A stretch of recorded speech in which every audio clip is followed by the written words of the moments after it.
side of the 313, we'll start with the fuel. Just next to the passenger door, there's the filler cap diesel. We'll give the vehicle full of fuel and ask that you bring it back full as well. Moving further round, here it's got a lift flap. Underneath is your barbecue point. If you bring a mobile barbecue with you, a little gas barbecue it's for. And underneath you can just plug in this outdoor shower. It's good for rinsing wellies or dogs or wheels of bikes, and it just disconnects like so. Hard to get your fingers in. There we go, just pulls out. With all of these, just make sure you give them a firm tap like that, so that when you're driving they don't rattle like that as you're driving along. This is your gas compartment. You'll always have 2 bottles of gas, one that's part used and one that's brand new and full, so that you don't ever run out. We provide the spanner to change bottles if you need to, and some instructions, but I'll just quickly tell you how to change it anyway. The main thing to remember is it's a left-hand thread. So if you run out of gas, you turn it off at the top at this dial here. Can you see it? If you're in your second bottle, it's here, so you turn it off. You disconnect the big nut here. You take the plastic bung out of the new bottle, just unscrews. Put the nut back into here, so it's reconnected, and then open the top. Very simple. As I say, just remember it's the opposite thread to normal. Spanner tucked in there so you don't lose it. When you've used any of these lockers, you'll notice they've all got locks on them. I've unlocked them to show you just for speed, but make sure you lock them up when you've used them. Press that top corner, it makes it easier to open the door. Right, the next bit I'm going to show you is the sun canopy. It's very simple. You've got a handle that just hooks in and you wind it out. Please don't use the sun canopy if it's very windy or if there's going to be heavy rain. When you've wound it out as far as you want it to go, if you come and look on the inside here, this is where the legs are, and they're on a spring. So you need to just pull them gently out. Be careful with these hinges, because when you get it to this point, it has to slide outwards. See, it just slides here, and then they tip, and you can release the leg so you can adjust it to the height that you want it. And this little nut here tightens it up. Down on the floor there's holes for the pegs to go in, and we provide flooring for underneath it and things. Simple to put back. Undo it, push the leg back up, careful, oops, turn it in, and then slide it down, and then it swings in, and you pop it in there and simply wind it in again.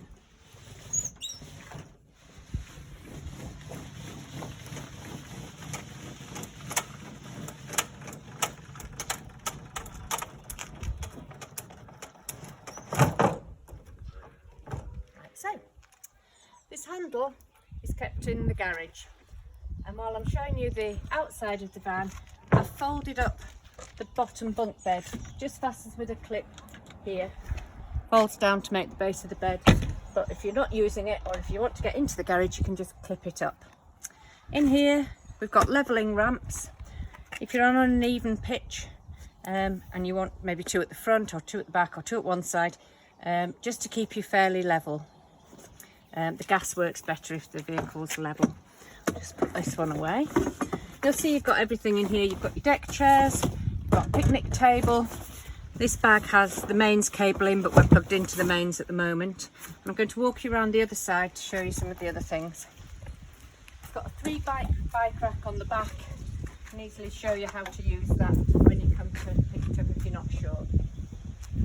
So this is the other side of the garage. Slide that out the way, and again you can lift the base up so you can get underneath. Got a reserved pitch sign. If you go off your pitch and you're coming back, you don't want someone else to have taken it, so you can just leave that on the pitch and they know that it's taken. You've got your flooring and your mallet and your pegs for under the sun canopy, a bucket just in case, and this is your hose for filling your water tank up, which I'll show you in a minute. Nearly forgot. This vehicle has stabiliser legs at the back, and this puts them down. You just locate it onto the nut and twist, and the legs come down to make it a little bit more stable. If you've got children jumping about in the bunk beds at the back, it'll make it a bit more stable for you. If you come in here, you can see there's one more part to this garage. You lift and pull. Underneath there's another segment. It's got your warning triangle if you were to break down, a couple more little stools and a toolbox just in case you needed anything in there. So, pop it all away again, the bed back down,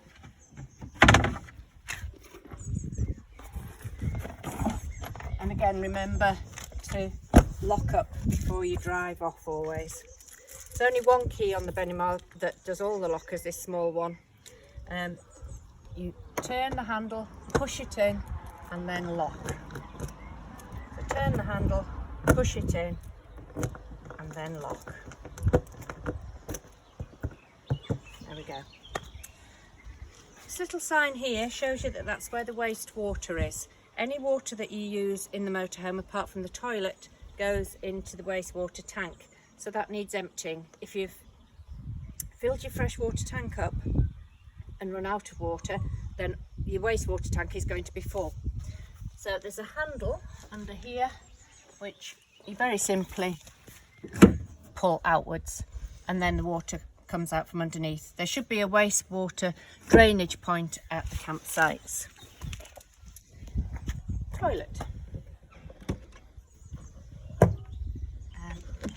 Your chemical for refilling it ready to use again. To get the toilet out, it's clipped here, so the first thing you have to do is just lift, and it should slide very easily like that. If for some reason when you've lifted that and you pull it won't move, it's because the handle inside isn't back in the correct position. Please don't pull hard on it. Go inside, move the handle and put it to the right position, otherwise you will break the toilet. To empty it, they are quite heavy when they're full, so it has a handle and some wheels so you can wheel it to wherever your chemical toilet disposal point is. When you get there, simply take this cap off and tip it all down the chemical toilet disposal point. It's usually an old toilet that's concreted in outside. I would ask you then to open the top and use the hose that's usually there to rinse it round and empty it again. To get it ready to use again, use the chemical from here, fill it up to the ridge inside, and then just tip it into the toilet casket ready. And that's it, ready to go again. When you bring it back, you can just leave it completely empty for us, please. Again, you need to lock the door. Don't want it to come open when you're driving anywhere, and you don't want anyone to take anything out of any of the lockers, so that's locked. This is your water filling point. Very simple. Take the cap off and put the hose in, and when it starts to dribble out the overflow, very simple she says, and then can't get it off. Anyway, when you pull it out, put the hose in. When it starts to dribble out, then it's full. There we go. Just needs muscles. I showed you the hose earlier. Most campsites have a connector already on the tap, but we've put all the connectors with the hose just in case you need any special ones. Okay, again, let's close it positively. Last one is your mains power lead. Connect it to the post first of all. Often the posts are a little bit dodgy, so you may need to check that it hasn't tripped a switch, and if it's not working, try another. Often there's like 3 or 4 different connection points on the post, so try a different one. When you're connecting this end, it's got a cover on. Make sure you pull it right the way up and hold it up, because there's a ledge in here. If this bit doesn't go over the ledge, it won't connect properly. Just like if you don't push a 3-pin plug in properly at home, it won't make the proper connection. So it's not like that. Put it right in. And to remove it, don't just pull, please press the switch here just to release it so that you can get it off again. Okay, I'm going to leave it on because I'm going to show some inside things now.